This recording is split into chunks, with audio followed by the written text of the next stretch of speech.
We're going to begin tonight in California, where police believe they have solved one of the nation's enduring mysteries. They announced an arrest in the case of the Golden State Killer. DNA evidence led them to one of the country's most notorious serial killers. Joseph James DeAngelo was arrested yesterday. We've solved the case of the century. April the 24th, 2018. The deadliest American murderer of the 20th century is arrested. And as you can see, investigators are still pouring through this home here looking for evidence. The serial killer, who had been on the run for almost 40 years, was living quietly in the suburbs of Sacramento. Defense attorneys, everybody is gone. Sorry. Joseph James DeAngelo, you're before the Sacramento Superior Court for 2 reasons. A total of 51 rapes and 13 violent murders. In the 1980s, this man terrorized California, caused gun sales to skyrocket, and tormented generations of police officers. I'm really sorry. No one had ever been able to identify him until a police officer had a brilliant idea to track him down. Digging into the genetic data of millions of Americans, an innovative technique which combines big data and traditional genealogy, genetic genealogy.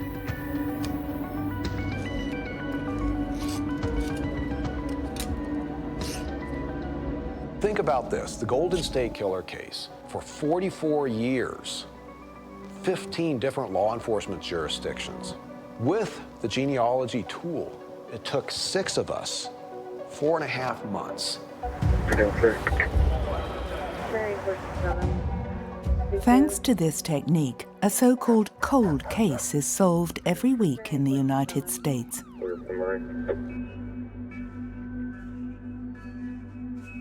The hiding places are taken away. They can no longer hide and do their horrible deeds because we will find them, and they have to know that. Around the world, we have technology and science at our disposal, thanks to huge DNA databases which already include millions of Americans and Europeans. It would be possible to find anyone on the planet.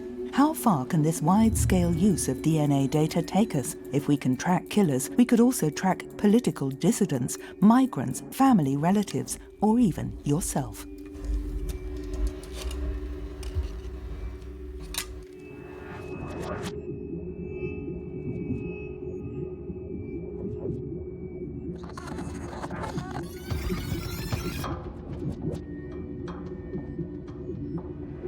This is not science fiction. This is the world that we can very clearly see coming in the near term.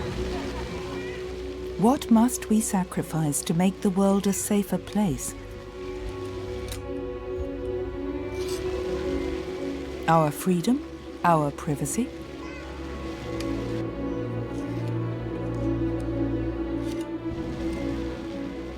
Is the end of criminal activity worth it?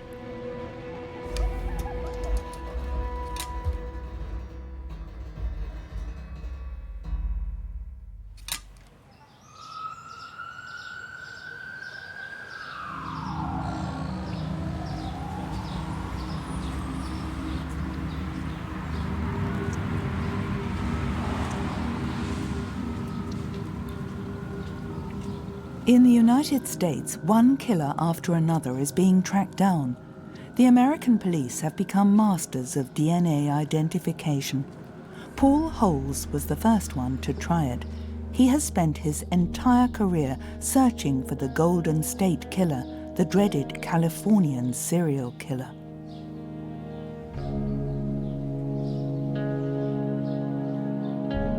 He was a predator that was very sophisticated, highly intelligent, employed tactics that most, serial rapists or serial killers don't employ. It's the second known attack by the East Area rapist here in Modesto, and it occurred in the northeast part of the city, less than 3 miles from the site of the previous incident. This time it was a 15-year-old girl. Again, it was in a northeast Sacramento neighborhood. Again, he knew she was alone, forced his way in using a knife to threaten her, and raped her repeatedly for several hours. The 39th attack of the East Area Rapist took place in this very nice middle-class neighborhood. This time we have a list of 13 homicide victims, 50 known attacks that he committed between June 1976 and July 1979 up in Northern California. So this was a very prolific offender. This was a man that was willing to go inside house in the middle of the night and he'd stand away from the bed, but wake the couple up, and he's shining a flashlight in their eyes so they can't see him at all. And he's telling them, "I've got a gun." Often taking shoelaces out of the couple's own shoes in their closet and adding more bindings to the man. Go through the house and come back with dishes or similar kind of trinkets that he would stack on the man's back and basically tell the man, "If I hear these rattle, she's dead, or I'll cut a part of her off and bring it to you, or I'll kill everything in the house if there were kids present." Then he would separate the woman out to the family room where he would sexually assault her.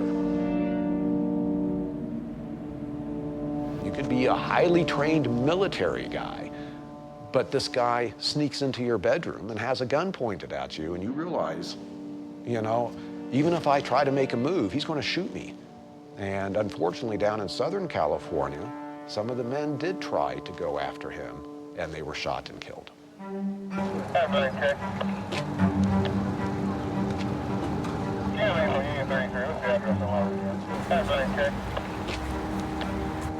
But once he starts attacking, and once law enforcement realizes we've got a new and very dangerous rapist out there, they start forming task forces in Sacramento. They do proactive patrol. There's helicopters flying overhead.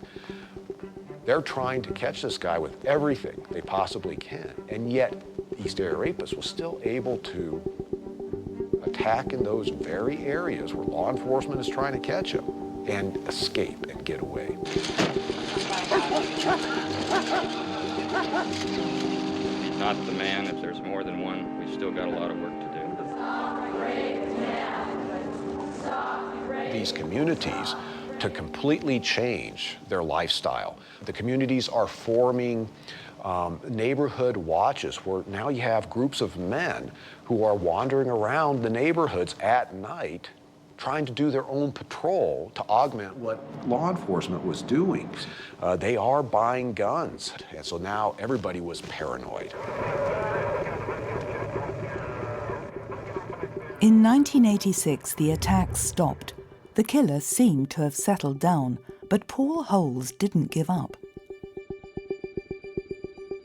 At the time that I was working the case became a passion, and it was a personal passion, and I absolutely was wanting to solve it before I ended my career. And, you know, it was just this roller coaster ride of emotions. You know, one guy I spent 2 years looking for, and then I eliminated him. It was like I just wasted 2 years of my life. And then another, you know, each guy I spent so much time, and towards the end, I thought, I'm not going to do it. I'm not going to solve this case. Because of my background, you know, having been a scientist, having worked as a DNA analyst, I thought I had done everything possible with the technologies until I ran across, coincidentally, a genealogist by the name of Barbara Ray Venter. Since the killer is not in police databases, Paul Holes and his genealogist partner decide to search for him through members of his family. They search through huge databases used by millions of Americans who are passionate about genealogy or curious about their origins.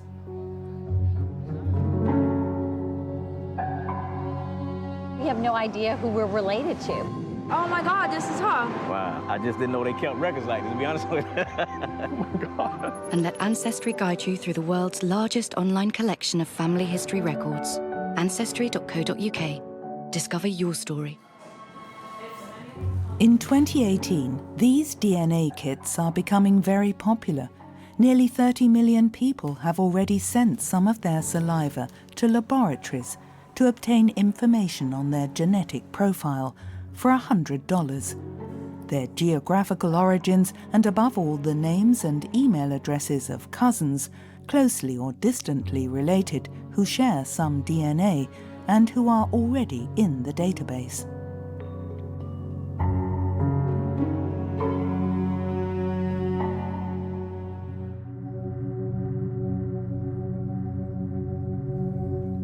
In March 2018, 4 months before his retirement, Paul Holes tried this last trick. He decides to send a DNA sample from the Golden State Killer to one of these labs. No police officer before him has ever done that. We don't have his saliva, we have his semen, and there are some complexities. I had consumed all my Golden State Killer DNA, and I was fortunate. There was one that was still left in the coroner's evidence room that had never been touched. This is Paul Holes' last chance. He slips the killer's DNA sample into the test tube and sends the kit to the lab. 2 weeks later, he receives the results. Now I have a list of relatives. Now, they were distant relatives, but this was huge. I was like tingling, going, okay, I've got people now that I can work from to identify this killer. So it was exciting, and I was just thinking, we'll be able to do this now real quick. I didn't realize how hard it was going to be. It took us roughly about 4 months. Nobody else had done it at that point, so we were learning as we were going. Fundamentally, we get down into, now I've got, some men that are the right age, living in California at the right time where the attacks are occurring, and this is just investigation 101. I am looking at the guy's driver's license or his criminal history, and it'd be, this guy's 6'3". He's not the Golden State Killer. I am now within 2 weeks of my retirement, and that's when Joseph DeAngelo is the last person on our list that we haven't eliminated yet. And I was skeptical about him as being the guy that we were looking for. And so the last day before I had to turn my badge and gun in and turn my FBI credentials in, I drove up to go take a look at where DeAngelo was living.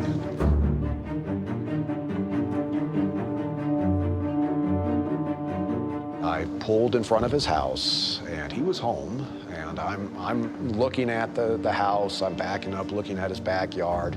I'm hoping to see him, and I never do see him. And I thought about it going, what's the likelihood this is the Golden State Killer? And I just thought, I better be careful.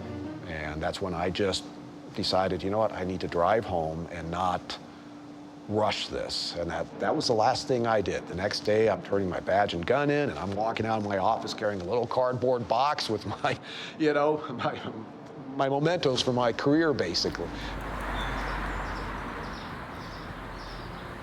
Sac Sheriff and FBI puts DeAngelo under surveillance. He drives to a local store, gets out and goes into the store, and an undercover officer goes and swabs his car door handle. That gets sent to the lab, and I get a call from the lieutenant of the Sacramento DA's office. As soon as I get on the phone, he's, Paul, you can't tell anybody. And I knew something was up, and he said, I don't know exactly what it means, but the lab's super excited, He says, DeAngelo matched across, 21 markers. And I told Kirk, it's him. There's that moment of just being stunned. At this point, I had been involved in the case for 24 years. He's now convicted and in prison. Paul Holes, welcome to the honestly. The day after the arrest, Paul Holes became a legend. a super cop who was invited to every talk show in the country. Case investigator who worked on the Golden State Killer case for the last 24 years. The tool is revolutionary, it's powerful, and it enhances public safety.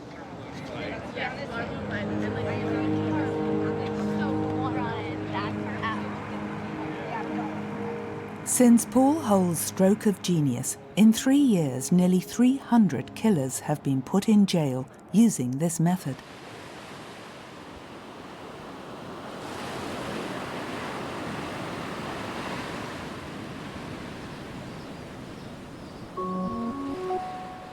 In the United States, a new type of private detective has appeared, the DNA detective. The most famous of them is C.C. Moore. She invented the genetic genealogy technique they use.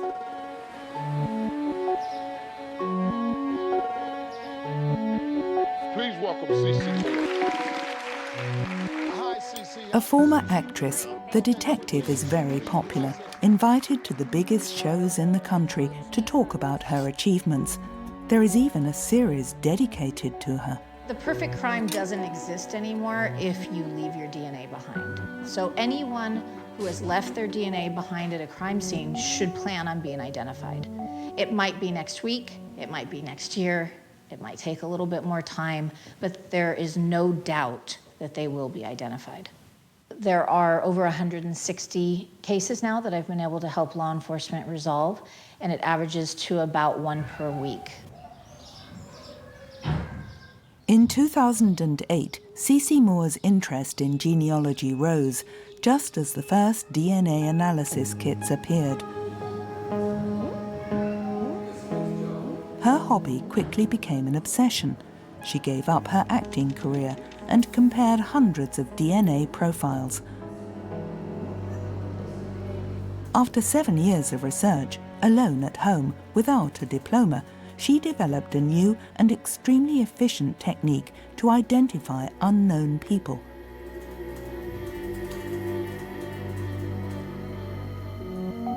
She voluntarily tracked down hundreds of relatives of adopted people. Paul Holes was inspired by her method to find the Golden State Killer.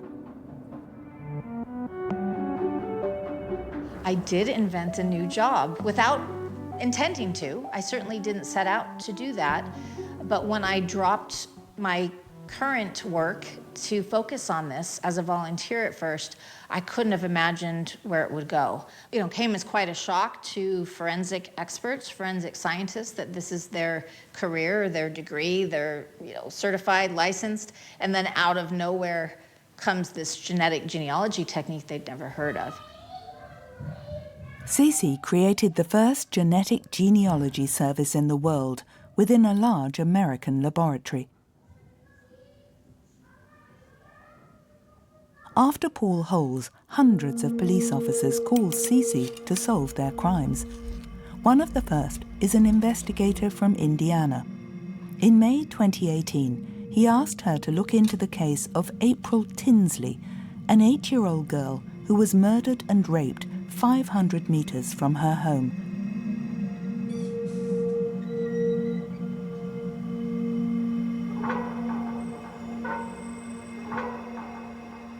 It is one of the most famous 31-year-old cold cases in the United States.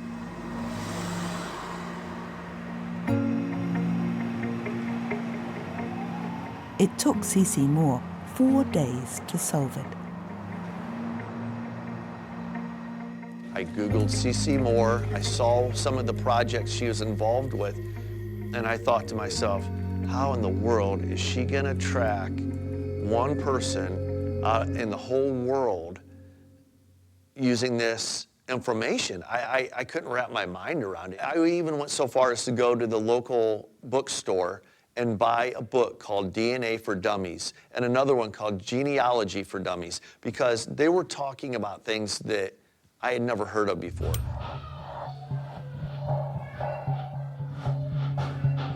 I log into the website and I run the kit number and I see that there are matches. The match list is really exciting. There are no really close relatives, but there are third cousins of April's killer. If you share DNA, you have to have a common ancestor in your family tree. Some people use aliases. They might use Butterfly 45, and I have to identify them and then figure out who their parents are and grandparents, because my goal is just to find the commonalities or the common ancestors. So I'm building trees for hours and hours and hours.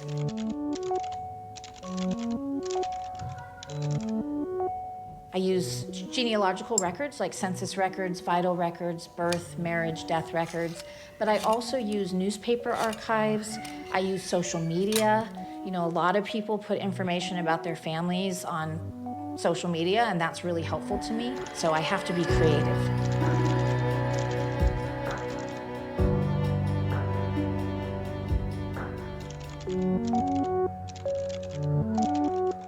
On April's case, I really didn't want to stop. I just wanted to keep going.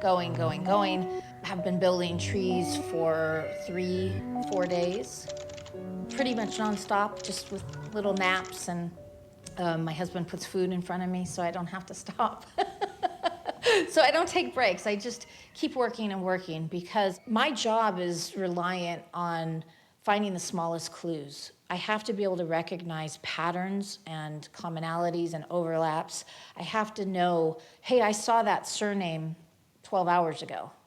And so I can't have a lot of distractions. Starting from a common ancestry, Cece does reverse genealogy. Instead of looking for ancestors, she goes back down the tree to find the common descendant of the great-grandparents.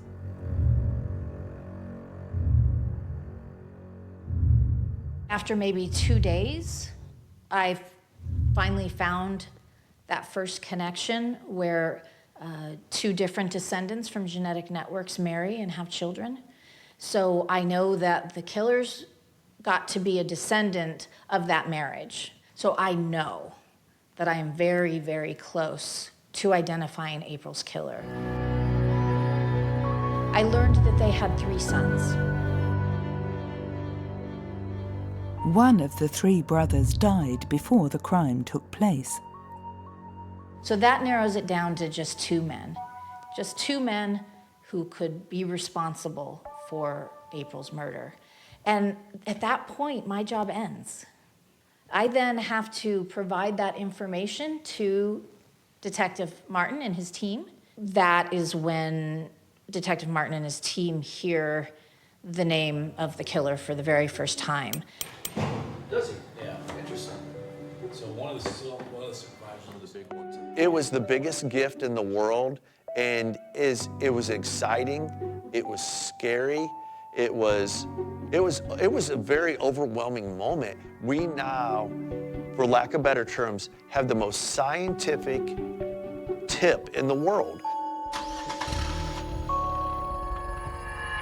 John Miller was identified as the primary suspect because we found in our database where he had had some run-ins with law enforcement where he was making rude and sexual comments to ladies and children in parking lots of supermarkets and grocery stores. We set surveillance immediately. We never had a point where we weren't watching him. So that's always difficult. It's hard because no matter how confident I am, I always have some doubts. I always second guess myself. I always go back to the trees and I review my conclusions. I think, could I have made a mistake? The police officer takes a can and some leftover food from the suspect's trash and sends it to the lab for analysis. 8 hours later, the lab result comes back. It was John. The same genes and the same DNA. Before he could go in his house, myself and my partner approached John and said, John, we need to talk to you. And John looked at us and said, okay. And I was shocked. I figured he'd ask 1,000 questions. John didn't ask why.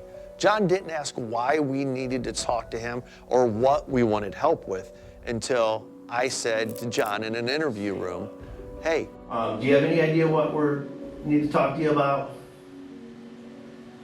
I think probably the Tinsley case. That's the only one I can think of. Yeah, you're right. John Miller ultimately pled guilty to the murder of April Marie Tinsley because he had no choice. John did that because this technology is so strong. I don't need everyone's DNA. I really just need a very small percentage of the population. It's somewhere between about 1% and 3% of the population. That would be enough to solve many of the cold cases. 3% of DNA profiles would be enough to find anyone on the planet. This crucial stage has already been reached in the United States and in China. In Europe, it is only a matter of months.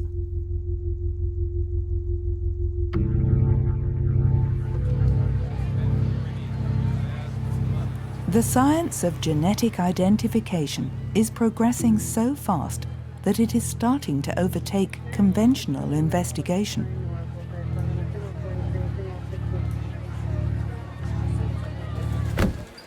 For $4,000, this biocomputer scientist offers police the possibility of editing genetic robot portraits of their suspects. A business that appears to have come straight out of a sci-fi movie.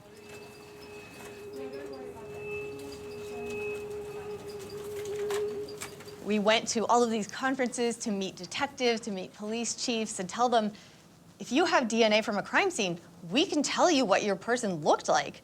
And most of them said, no, you can't. That's not real, it's science fiction. And it took a long time for us to convince people that this was really possible and that it was possible with the DNA from their case. So what we do is we look at the DNA from a crime scene. And so DNA is a molecule, and there are different parts of it with different codes. So what we're interested in is, what does this look like right here? And if we look at that and it's a certain way, let's say it's an A, well, that tells us that this person probably has brown eyes. But if we look at it and it's G, well, then that person probably has blue eyes. But eye color is a lot easier than other traits. But for more complicated traits, like let's say we want to know how long that person's chin is, we need to look not just at one place, but at hundreds or thousands. We need to know what does this person's DNA look like here, here, here, here, and that's all just to tell how long their chin is. But that's the thing, in DNA, there are 3 billion pieces of information.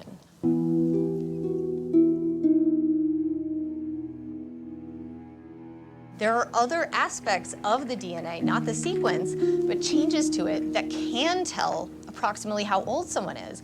And so there's been a lot of research in that, and they've been able to get it down to sort of like plus or minus 3 to 4 years.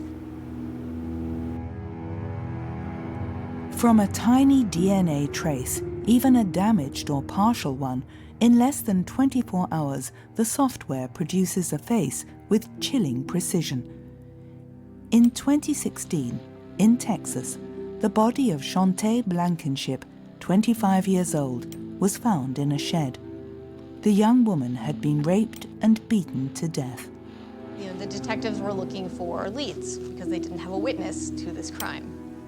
And so we analyzed the DNA, and the first thing we found was that this is a person with fair skin. And then again, we have this person's prediction. This is our unknown person, but now we know he probably has blue eyes, and he almost certainly does not have dark eyes. You know, there's some very small possibility that he has hazel eyes, but if there were anyone on that suspect list with brown eyes, they could be eliminated with 99.9% confidence.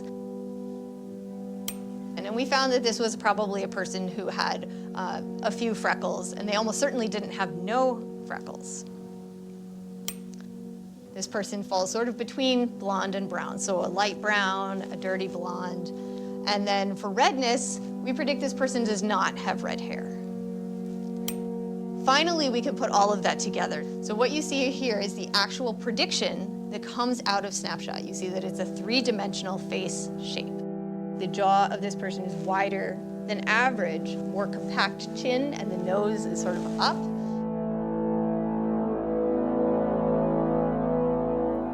The police officer publishes the wanted notice in the media and in public spaces.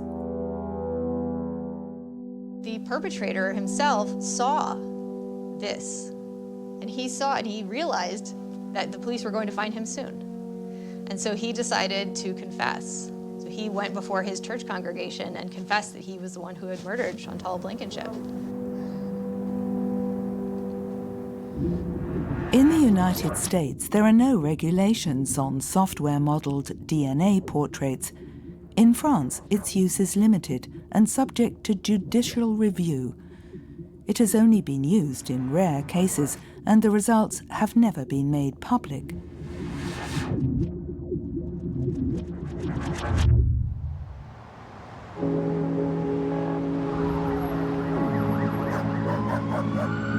However, the use of DNA profiling by the American police has become standard practice. But does DNA protect against judicial errors? Can it be the solution to all mysteries? We want a new trial. We at a Central Park 5.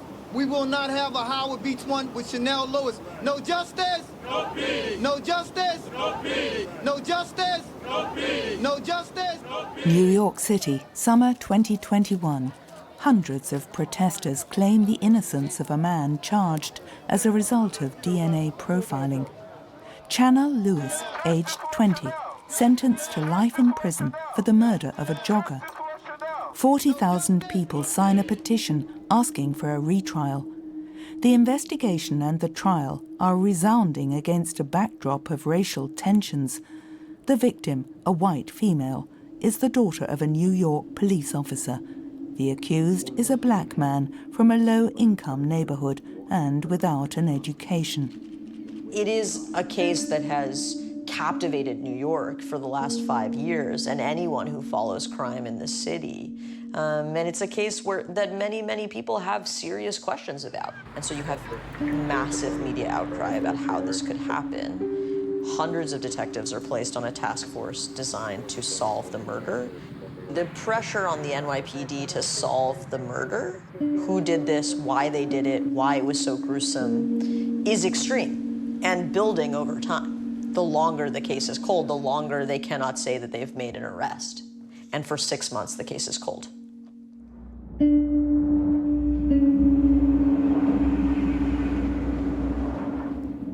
Ria Trivedi is Chanel Lewis's lawyer. According to her, the young man was put in prison on the basis of a false DNA trail. Multiple DNA deposits were found on the body of Karina Ventrano. Only one rose to the threshold required to create an actual profile of a donor that ultimately came to be known as male donor 1. The other DNA deposits on Karina Ventrano's body were too insignificant to generate a DNA profile, according to law enforcement.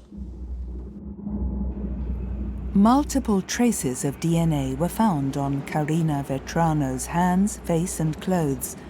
Analysis of the male number 1 sample indicated that this DNA came from a black male, not listed in police files. The police then proceeded to take samples from 500 black men in the neighborhood, without success. However, from the beginning of the investigation, testimonies indicated the presence of 2 white men in suits at the crime scene. The NYPD set aside any suspicion they had about 2 jacked up white guys, any suspicion they may have had about any other population, and focused singularly on black men, based solely on a conclusion from DNA. Lieutenant Russo of the New York City Police Department claims that 6 months after Karina Ventrano is killed, he is sitting in his office and happens to remember that 7 or 8 months prior, he's driving home in Howard Beach, and he sees a young African-American man wearing a sweatsuit on a hot day. And because of the apparent suspicion of that, it's not a crime, Janelle wasn't doing anything, inspires Lieutenant Russo to get his name, get his address. They don't make an arrest. They have no basis upon which to make an arrest, but they get his information. Lieutenant Russo claims that 6 months after Karina Ventrano was killed, he remembered that interaction, feels a gut suspicion that the young man they stopped and spoke to had something to do with her disappearance, her death, sends a detective squad to the door of that young man to request a DNA sample on consent. And just like that, it hit. The lawyer claims her client's innocence. She asks that the case be reopened and that Lewis Channel be retried.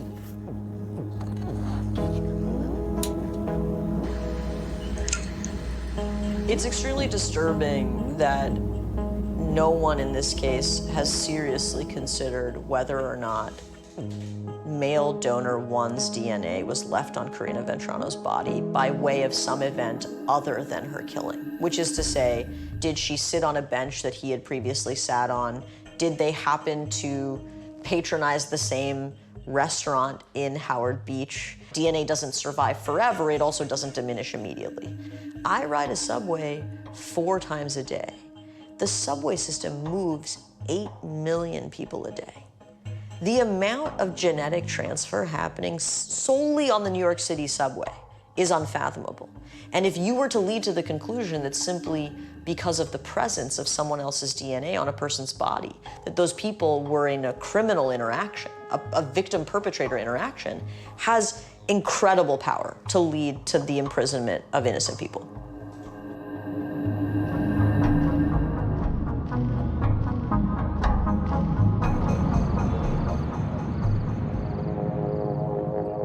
Finding a person in a matter of days and making them a criminal using DNA identification. This is the immense power that police and governments now have. Very recently, rights activists have seen a terrifying variation of this method appear. The notion of crime can evolve according to time and place.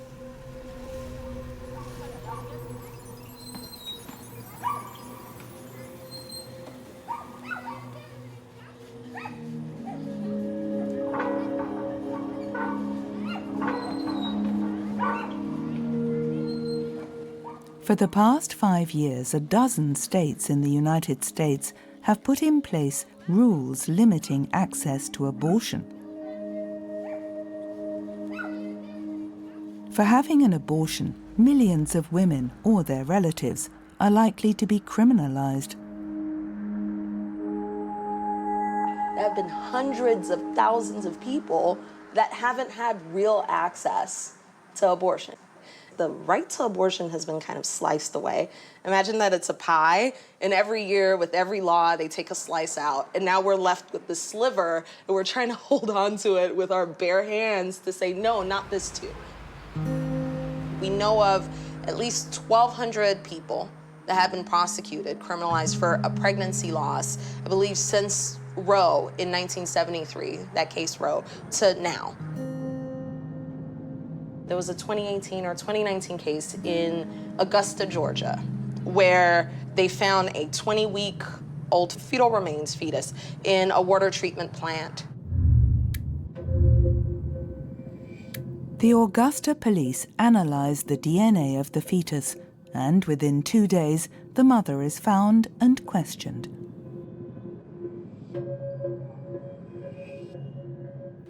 The prosecutor in that case said, you know, our goal is to reunite this fetus with its mother. We're trying to find the mother to see if she's okay, to see if she's bleeding out. But the reality is, once you start doing DNA testing, you're not getting the results back in a turnaround that's gonna save a person that's bleeding out. Really, the goal is about criminalization, because the assumption was that a crime had been committed, that if there is a pregnancy loss, something must have gone wrong, someone must have done something wrong.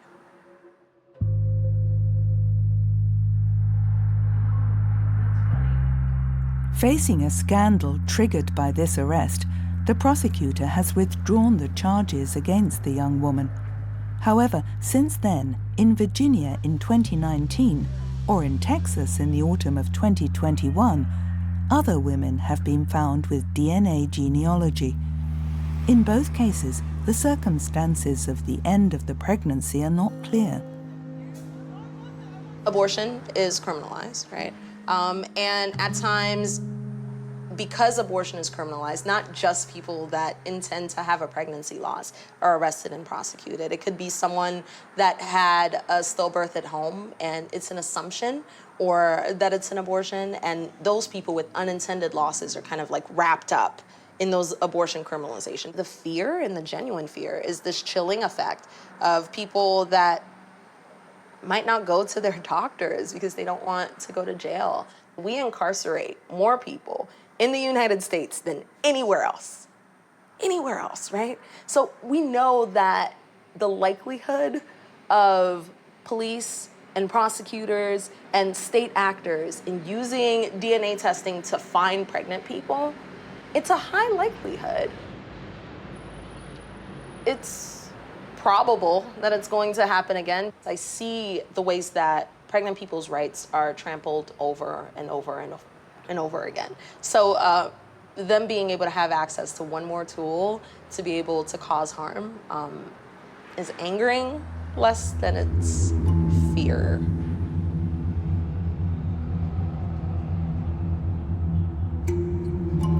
Depending on how far into the pregnancy they are, women in these states face prison sentences ranging from a few months to life in prison. Science is advancing rapidly, and DNA identification is getting quicker and cheaper. Will we be tracked tomorrow for trivial events of our daily lives?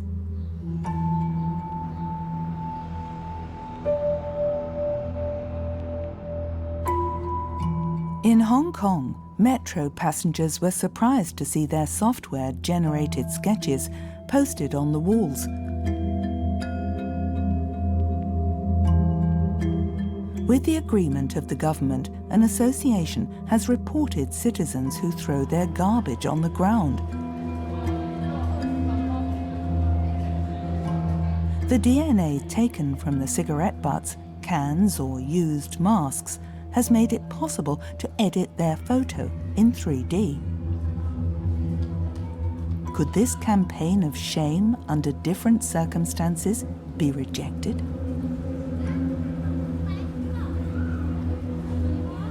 When you get to a place where you are able to track people, the ability to become anonymous disappears at a point that the government has the capacity to identify you precisely with no extra effort, right? Like all they need to do is to take a swab or to take a blood sample and boom, they know exactly who you are. That is a second layer of the element of totalitarian states' ability to engage in social control. This is the world that we can very clearly see coming in the near term. I wish that I could say that we were talking about, Star Trek level kinds of fantasies, but that's not the world that we're in right now. We're in a world where the pieces exist and the puzzle just needs to be put together.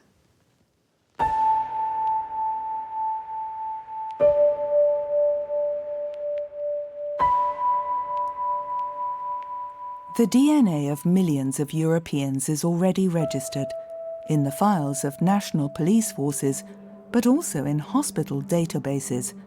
5 million Europeans who have bought consumer kits bypassing the rules are also on file with foreign private companies. In total, in Europe, nearly 40 million DNA profiles are stored in computer servers. But this highly sensitive data is poorly protected. Renaud Lifchitz is an expert in computer security. He shows us that with a few clicks on a simple search engine, we can access hundreds of profiles.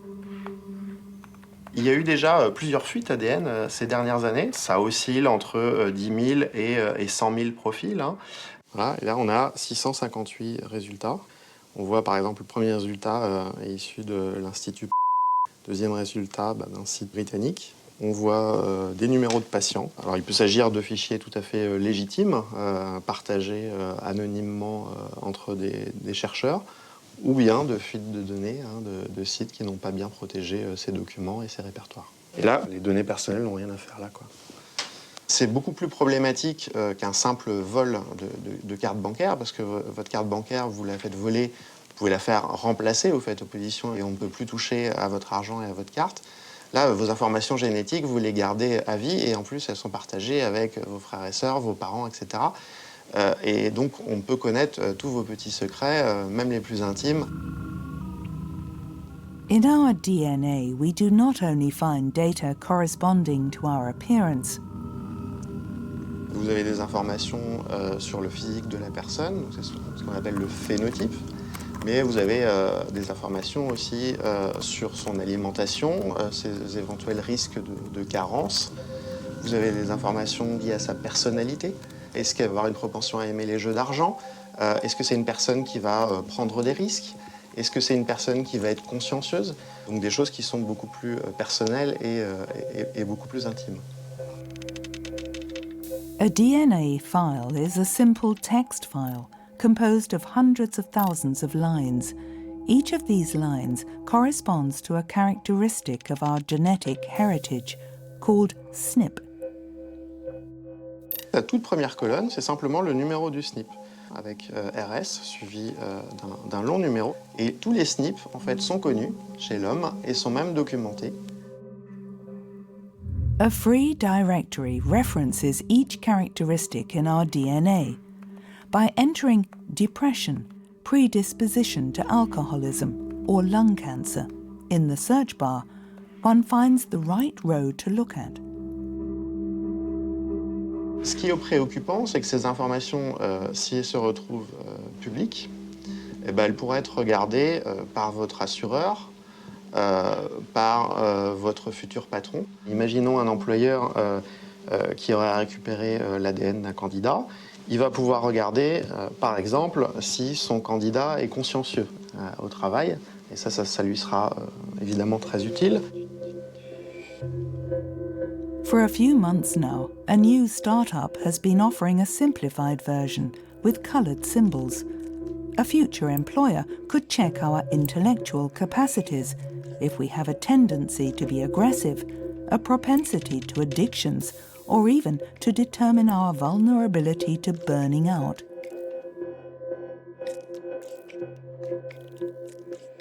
Il est possible de voir si le candidat a des tendances à être dépressif, par exemple. Donc là, sur ce candidat-là, a priori, il est moins dépressif que la moyenne. Il ne s'agit pas d'une prévision comme un horoscope, c'est basé sur des bases tout à fait solides. Et notamment, ici, sur l'objectivité scientifique, on est à 3 sur 4. Et on a l'étude qui a été publiée avec la référence exacte du papier scientifique. Not everything is written in our genes. These predispositions influence our health and our personality up to 40%. The rest depends on the environment and our lifestyle.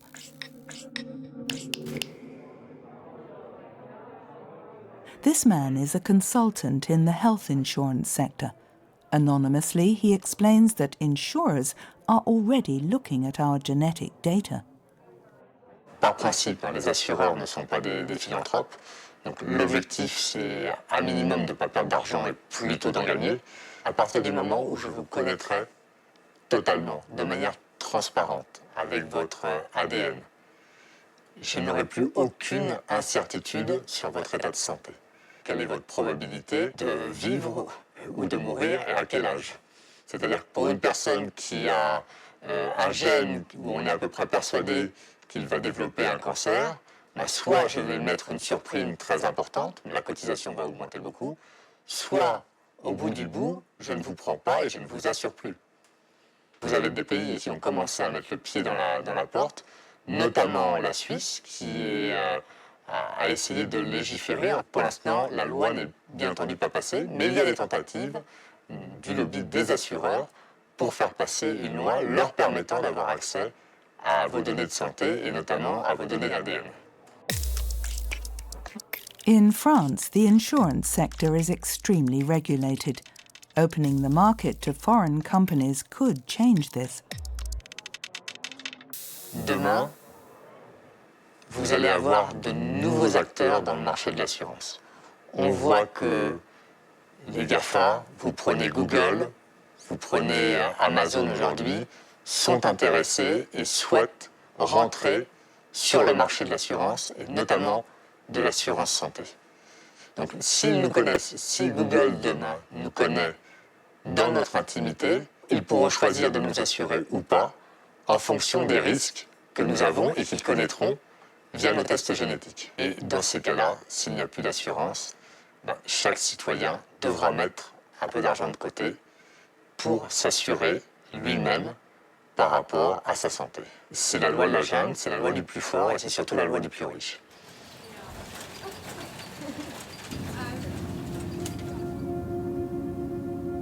In the United States, this is already a reality.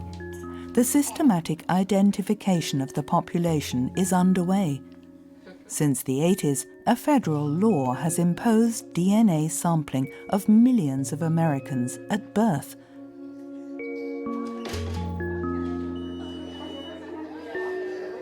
Nicholas is only 2 days old.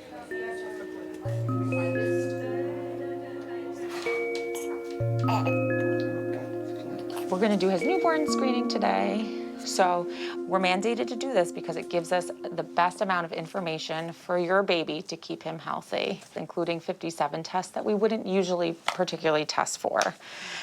So we're going to put this little heel warmer on his heel and get his foot nice and toasty. Okay.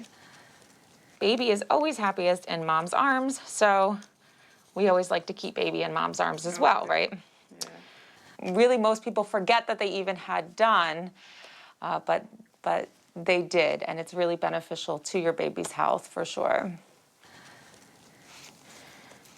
Yep, so we're gonna do a little heel stick on the bottom of his foot, right onto this ridge, okay? All right, so 1, 2, 3, yep, just like that, okay? And now we're gonna fill each of these little circles.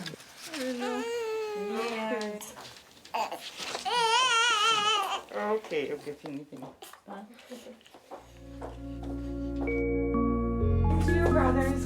Some very populated states like California or Texas keep the DNA of newborns for life in large databases. Officially, this data is used for medical research. But who knows what this information will be used for later?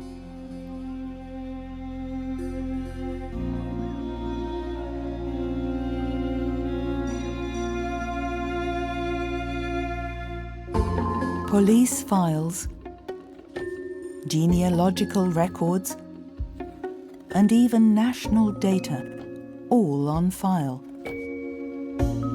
Will this really make for a better world?